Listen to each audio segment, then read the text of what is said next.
world where society whispers to you that survival, safety, and opportunity sit closer to whiteness than blackness, this was the world Louise Little walked through.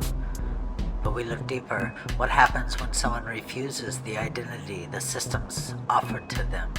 Louise Little could have disappeared quietly into ambiguity, but she moved toward black political consciousness, Garveyism, community pride, and resistance.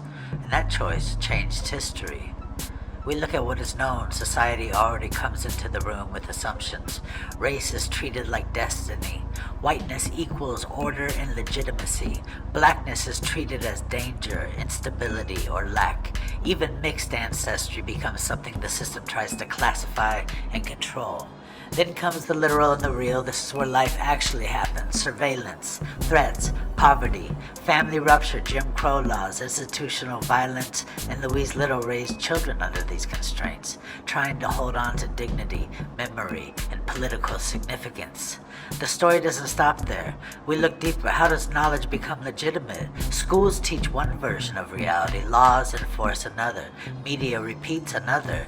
But Louise Little creates a counter, a world inside the home through speech, pride, discipline, memory, and political education.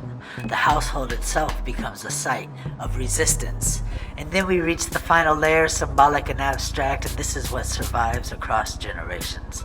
Louise Little becomes more than Malcolm X's mother. She becomes a symbol of chosen solidarity over imposed identity.